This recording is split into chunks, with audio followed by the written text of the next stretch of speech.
Cette vidéo vous est présentée par la boutique de Dicehall.com, les prix les plus bas sur vos jeux de société favoris.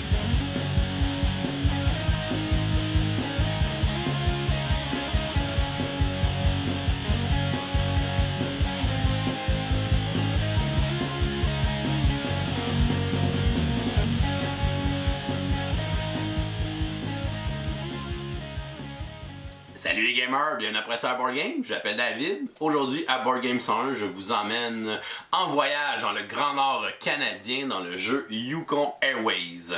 C'est un jeu de la compagnie Ludo Nova qui est édité en 2019. Ça nous vient de l'auteur Al Leduc.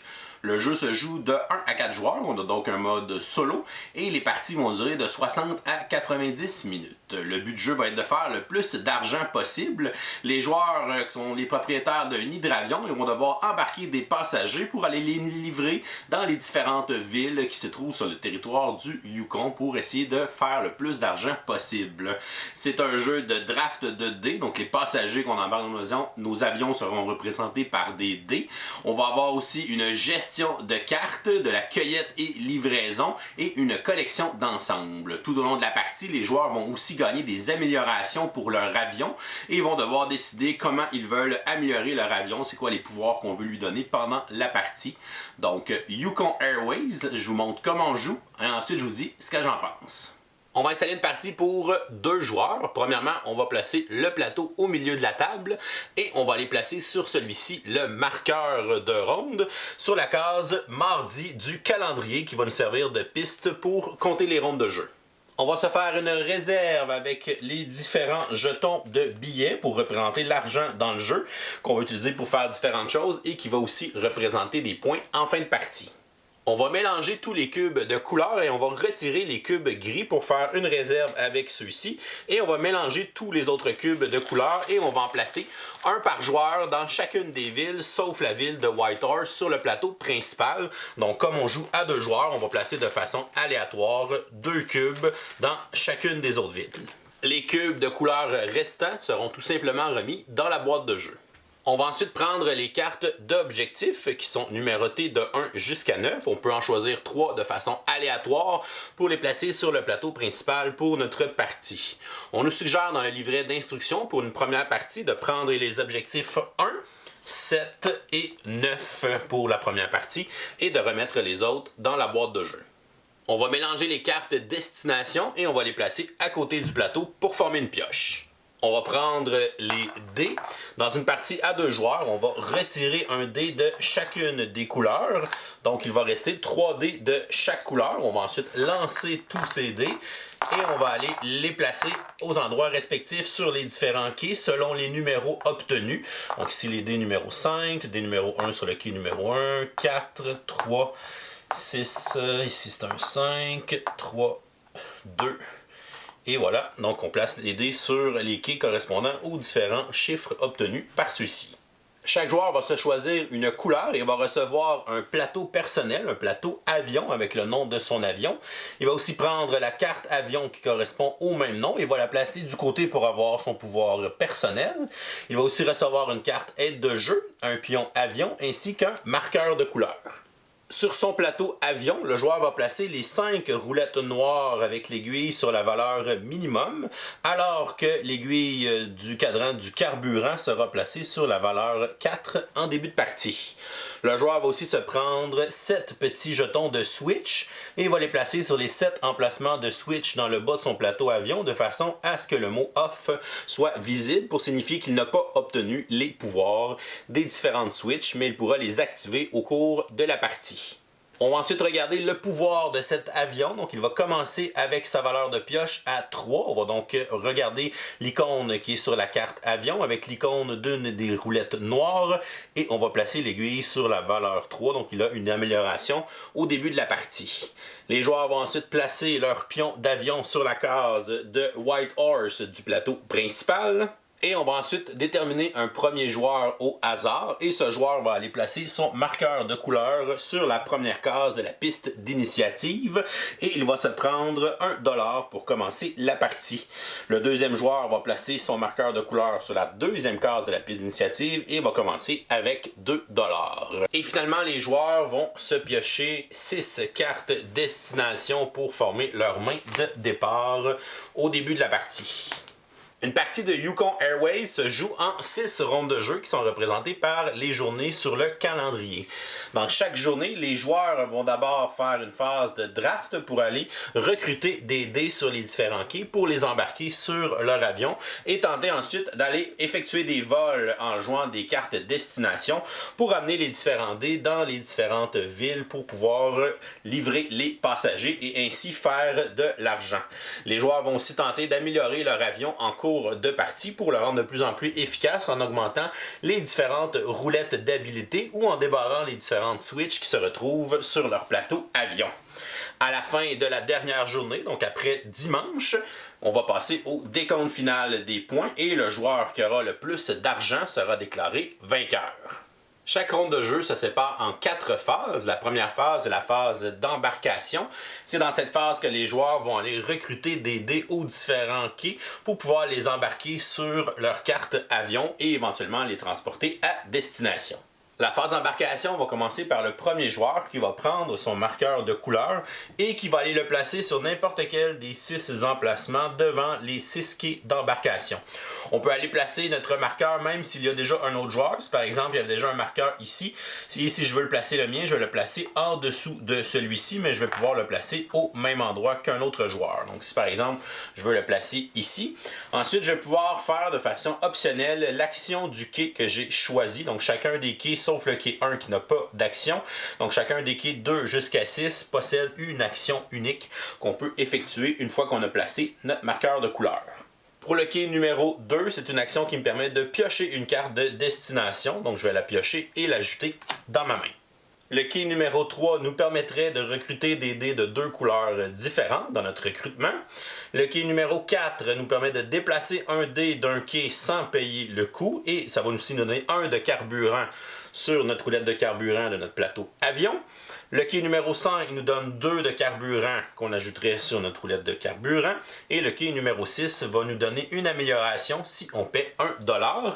Lorsqu'on gagne une amélioration, le joueur aura le choix soit d'augmenter une de ses 5 roulettes de capacité d'un cran pour augmenter les capacités de son avion, ou bien il peut aller mettre une de ses switches à on pour gagner le pouvoir qui est associé à cette switch pour le reste de la partie.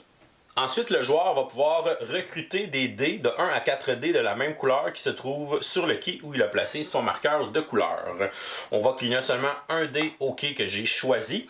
Donc les joueurs peuvent aussi faire une action optionnelle pour déplacer les dés de quai. Donc on peut payer $1 et on peut déplacer un dé d'un quai sur un quai adjacent. Donc je pourrais déplacer le 3 rose et l'envoyer sur le 2 pour pouvoir ensuite recruter ces 2 dés comme ils sont de la même couleur. Les joueurs peuvent faire cette action optionnelle de déplacement le nombre de fois qu'ils veulent tant qu'ils sont capables d'en payer les coûts. Donc mon joueur pourrait décider de recruter donc les 2 dés roses. Donc on peut recruter de 1 à 4 dés tant que c'est de la même couleur et ensuite on va les placer sur notre carte avion. Chaque carte avion possède 4 cases où il y a des icônes de carburant. Donc on va placer les dés de passagers sur ces cases. Et ensuite les cases qui sont libres où on voit encore les icônes de carburant.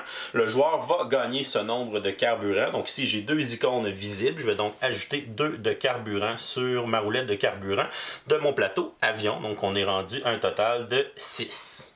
De plus, si les joueurs ont augmenté la roulette de bonus de carburant, ils vont aussi gagner la valeur indiquée par leur aiguille. Donc ici, je suis à 0, donc je n'ai aucun bonus de carburant. On passe ensuite à l'autre joueur qui va aller lui aussi placer son marqueur de couleur.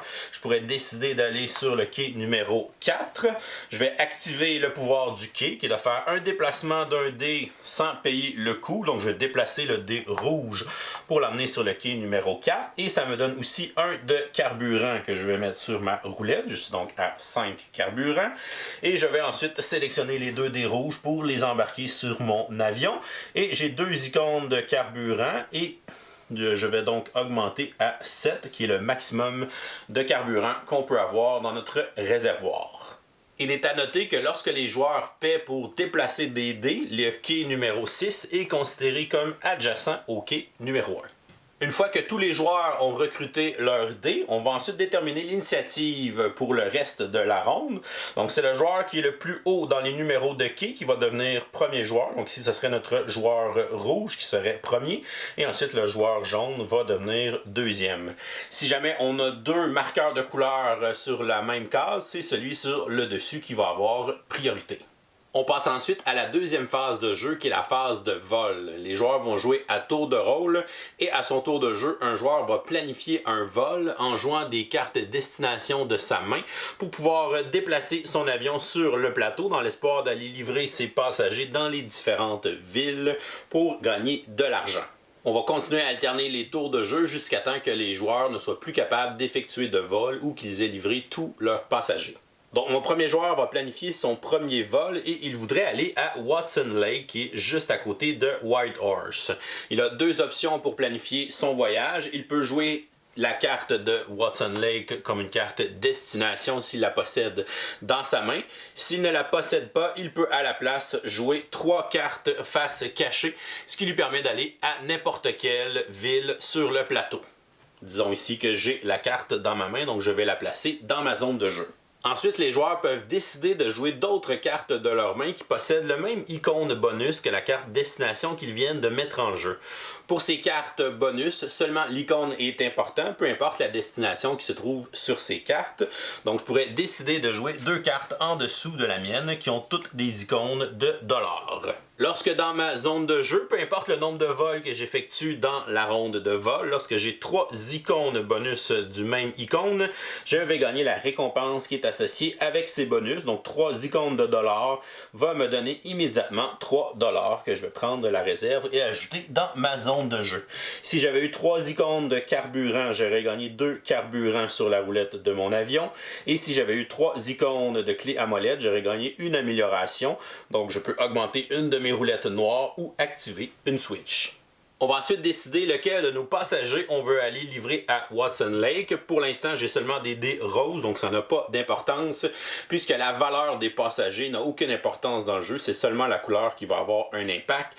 Donc je vais placer un de mes passagers sur cette carte de destination. On peut seulement placer un dé par carte de destination. Par contre, si je veux livrer 2 dés à la même ville, lorsque j'avais joué ma carte de Watson Lake, j'aurais pu en jouer une deuxième de la même destination et de placer chacun de mes dés sur une carte Watson Lake pour pouvoir livrer les deux en même temps. On va ensuite déplacer notre avion sur le plateau pour l'emmener à notre destination. Donc ici, je m'en vais à Watson Lake et on va payer les coûts de carburant de toutes les lignes qu'on traverse. Donc ici, j'ai traversé seulement une ligne, donc je vais devoir payer 3 carburants. Donc je vais enlever 3 carburants de ma roulette. Je vais tomber à 3. Si j'avais fait un déplacement jusqu'à Dawson City, j'aurais fait un déplacement de 1 carburant et un déplacement de 3, donc un total de 4 carburants. Ensuite, on va gagner des cubes. Donc, si jamais le dé que je viens de livrer ne correspond pas à la couleur d'aucun des cubes à la destination que je me trouve, comme c'est le cas présentement, à ce moment-là, je vais gagner un cube gris de la réserve que je vais aller placer sur mon plateau personnel sur cette ville, donc à Watson Lake, pour dire que j'ai effectué une livraison dans cette ville, puisque plus je livre dans des villes différentes pendant la partie, plus j'aurai un bonus d'argent à la fin. Après avoir effectué un vol et livré un dé, on va regarder si on a accompli des objectifs qui ont des points d'exclamation, qui sont des objectifs de vol. Donc ici, si j'avais livré un dé jaune, j'aurais obtenu un bonus d'1$. Et si j'avais livré un dé vert, j'aurais pioché 2 cartes destination. Comme j'ai livré un dé rose, je n'active aucun des deux objectifs. On passe ensuite au tour de l'autre joueur. Disons qu'il se déplace jusqu'à Dawson City, livre un de ses dés rouges, va aussi gagner un cube gris puisqu'il n'y a pas de cube rouge dans cette ville. Et ensuite, ça revient à mon premier joueur qui peut planifier un deuxième vol. Évidemment, quand on planifie un deuxième vol, on va toujours partir de l'endroit où on se trouve présentement sur le plateau. Donc si je vais essayer de planifier un vol pour aller en bas à Muncho Lake, donc je vais jouer une carte de Muncho Lake dans ma zone de jeu. Et je vois ici que j'ai un icône de clé à molette. Donc je vais jouer 2 autres cartes de clé à molette pour avoir les 3 icônes. Et ainsi activer un bonus de clé à molette qui me donne une amélioration. Je vais décider d'augmenter la taille de ma main en augmentant cette roulette sur mon plateau avion. Et par la suite, on va aller livrer le deuxième des roses qu'on va aller placer sur cette carte de destination. On va déplacer l'avion, on va payer les coûts en carburant. Donc de 2, il me reste seulement 1 de carburant. Et là, on voit qu'il y a un cube rose. Donc j'ai livré un dé rose, il y a un cube de cette couleur, ce qui représente des attractions touristiques que ces passagers recherchaient. Donc lorsqu'on a un cube de la même couleur que le dé qu'on a livré, on va gagner le cube de cette couleur, on va le retirer du plateau principal et on va aller le placer sur notre plateau personnel sur cette ville. Et on va gagner automatiquement une amélioration. Donc encore une fois, je peux augmenter une de mes roulettes noires ou je peux activer une des 7 switches pour gagner un pouvoir permanent pour le reste de la partie. Disons que je vais augmenter ceci pour gagner plus de carburant à chacune des rondes. Et on regarde les objectifs de fin de vol. Encore une fois, j'ai livré un dé rose, donc je n'ai pas les bonus pour avoir livré un dé jaune ou un dé vert selon nos cartes d'objectifs. On passe donc au deuxième joueur qui lui va aller à Taco Bar et va aller livrer son deuxième dé rouge et il va gagner son cube rouge pour placer sur son plateau personnel. Il va aussi gagner une amélioration. Si jamais on fait une livraison et qu'il n'y a plus de cubes sur cette ville, on va automatiquement à ce moment-là gagner un cube gris pour placer sur notre plateau personnel. Lorsque les joueurs ne peuvent pas planifier d'autres vols, à ce moment-là, ils vont passer leur tour et lorsque tous les joueurs auront passé leur tour, la phase de vol sera terminée.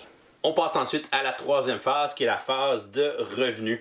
Premièrement, les joueurs vont regarder les valeurs numériques associées à toutes les destinations qu'ils ont livré des dés dans cette ronde. Donc ici, j'ai une destination qui a une valeur 3 et une qui a une valeur 5. On va gagner le nombre d'argent indiqué par notre destination qui est la plus élevée en valeur numérique. Donc ici, je gagnerai 5 $ que je vais placer dans ma réserve personnelle. Ensuite, chacun des dés livrés va me donner aussi 1 $. Donc si j'ai livré 2 dés, donc je vais avoir 1 $ pour chaque. Donc je vais faire 2 $ supplémentaires. Si jamais on a livré des dés aux 2 villes qui sont le plus au nord, ces villes vont avoir respectivement un bonus de 2 $ et 3 $ supplémentaires pour chaque dé livré dans ces villes. Les joueurs vont ensuite regarder l'objectif qui a un sablier, qui est l'objectif de revenu, et vont regarder s'ils ont la condition demandée pour gagner le bonus de cette carte objectif. Donc si dans la phase de revenu, on se retrouve avec un réservoir qui a entre 2 et 7 de carburant, à ce moment-là, on va piocher une carte de destination. Comme mon premier joueur n'a seulement qu'un carburant dans sa réserve, il ne gagnera pas ce bonus. Et après la phase de revenu, on passe à la quatrième phase qui est la phase de maintenance. On va reprendre tous les dés qui sont sur des cartes destination ou les dés restants dans les avions si jamais on n'a pas réussi à livrer tous les dés qu'on avait embarqués.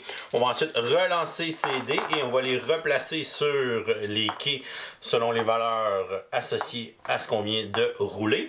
Et par la suite, toutes les cartes destination qui ont été jouées par les joueurs, donc ça ici seront défaussées. On va donc se faire une défausse ici à côté de la pioche.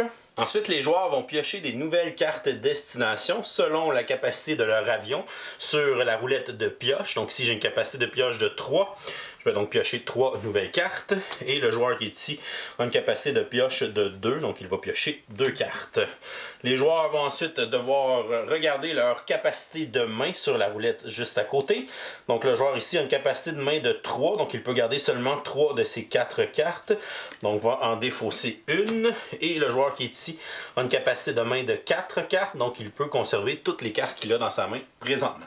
Les avions vont automatiquement revenir à White Horse pour le début de la prochaine ronde et on va avancer le marqueur de ronde sur le calendrier pour la prochaine journée.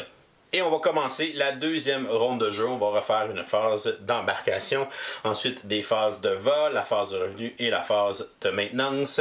Et on va faire les autres journées du calendrier, donc la troisième, quatrième, cinquième et sixième ronde.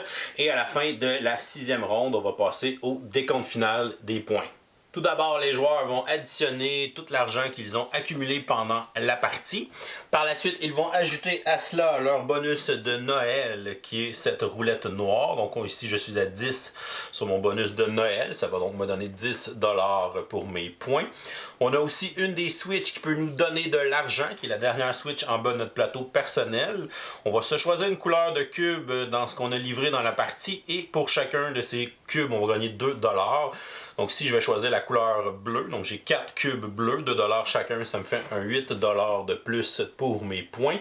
Et finalement, on va ajouter à cela le bonus de destination. Donc on va compter combien de destinations on a placé des cubes pendant la partie. Donc ici, j'ai 9 destinations au total. Donc dans le tableau qui est là, ça va me donner un bonus de 29 $.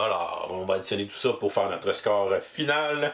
Et le joueur qui aura le plus d'argent sera déclaré vainqueur. Si jamais on a une égalité, c'est le joueur qui a visité le plus de lieux différents qui va départager l'égalité. Si l'égalité persiste, les joueurs vont tout simplement partager la victoire. Et voilà, c'est comme ça qu'on joue à Yukon Airways. Je vous reviens avec mon opinion personnelle.